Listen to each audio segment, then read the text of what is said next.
Bonjour à tous, c'est Soussou, j'espère que vous allez tous très bien. Écoutez, moi ça va super, bienvenue à tous pour cette nouvelle vidéo sur la chaîne de Wondershare Recover It en français. Et aujourd'hui les amis, j'ai l'immense plaisir de vous retrouver pour ce nouveau tuto qui vous permettra de transférer l'intégralité de votre WhatsApp d'un téléphone sur Android vers un iPhone, et ce qui peut s'avérer aussi extrêmement intéressant en ce moment avec la sortie de l'iPhone 13 si vous avez peut-être opté pour passer de Android à iOS. Maintenant, on commence tout de suite cette vidéo là. Allez, c'est parti. Tout d'abord les amis, pour ce faire, vous aurez impérativement besoin d'un PC, c'est quelque chose qui est très important. Bien évidemment, ça fonctionne aussi bien sur Windows que sur Mac, il n'y a aucun problème par rapport à ça. Maintenant, une fois évidemment que vous serez bien sur votre PC, vous aurez besoin d'un logiciel qui se nomme Dr Phone et qui sera bien évidemment disponible dans la description de la vidéo. Et lorsque vous serez bien sur la page officielle de Dr Phone, vous verrez que vous aurez de nombreuses possibilités grâce à ce logiciel, aussi bien sur Android que sur iOS, notamment la possibilité en fait de transférer des messages qui proviennent d'un Android, de faire une conversion des messages pour s'adapter à iOS, et ça évidemment c'est Dr Phone qui vous le fera pour vous et vous n'aurez strictement rien à faire.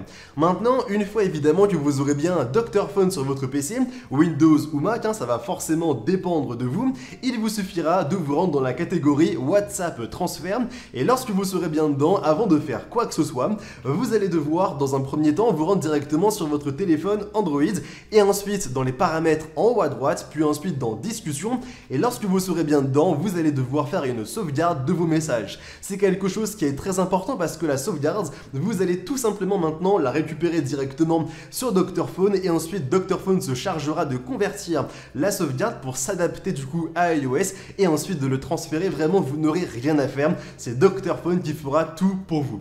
Ensuite, lorsque vous aurez bien fait maintenant cette sauvegarde, vous allez de nouveau vous rendre sur Dr Phone et ensuite connecter par câble USB dans un premier temps le téléphone Android et ensuite dans un second temps le téléphone sur iOS. Pourquoi?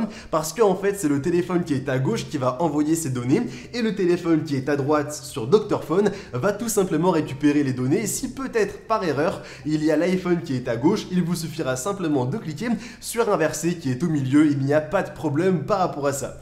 Maintenant, une fois évidemment que tout sera bien fait, vous allez pouvoir finalement lancer le transfert des messages, et vous aurez pas mal d'étapes à suivre, et c'est quelque chose qu'il faut bien faire, c'est très important. Lorsque vous aurez bien fait cela, du côté de l'iPhone, il vous suffira tout simplement de laisser WhatsApp qui est bien allumé, et vous ne devrez surtout pas vous connecter, vous devrez rester sur la page accepter et continuer. Et ensuite, lorsque vous aurez désormais fait cela aussi bien sur Android que sur iOS, vous allez suivre tout ce qui va apparaître à l'écran. Vraiment, c'est quelques petites consignes et quelques petites étapes extrêmement simples, et par la suite vous aurez finalement ce transfert qui va se faire. Et comme je vous l'ai dit, c'est quelque chose qui se fait en l'espace de quelques clics, et ça je pense que vous l'avez bien remarqué de mon côté. J'ai vraiment laissé toutes les étapes pour vous montrer que du début à la fin, des conversations Android arrivent bien évidemment sans aucun problème directement sur mon iPhone, d'une extrême simplicité, même si évidemment il n'est pas possible de transférer une sauvegarde Google Drive sur iOS. Grâce à Dr Phone, vous avez réussi à avoir la sauvegarde que vous aviez sur WhatsApp sur iOS grâce à une conversion qui est directement faite par Dr Phone, ce qui est quand même quelque chose qui est très intéressant. Bon, maintenant les amis, j'espère que vous avez passé un bon moment avec moi. Si c'est le cas, n'hésitez pas à nous laisser un maximum de pouces bleus. Bien évidemment, Dr Phone, comme je vous l'ai dit, sera dans la description de la vidéo. Si vous avez des questions, l'espace commentaire est présent pour cela, mais il y a aussi le support qui est disponible 24 heures sur 24 et 7 jours sur 7 directement sur l'application. Vraiment, il n'y a pas de quoi vous inquiéter par rapport à ça, mais normalement, la vidéo vous a bien expliqué toutes les étapes à suivre pour transférer du coup les discussions et les messages d'un Android vers un iPhone en seulement quelques minutes. Maintenant, encore une fois, j'espère que la vidéo vous aura plu. Si c'est le cas, n'hésitez pas à nous laisser un maximum de pouces bleus, à vous abonner à la chaîne en activant la cloche pour ne pas rater toutes nos prochaines vidéos. Maintenant, je vous dis tout simplement à très bientôt pour de nouvelles vidéos. C'était Soussou. Allez, bye tout le monde!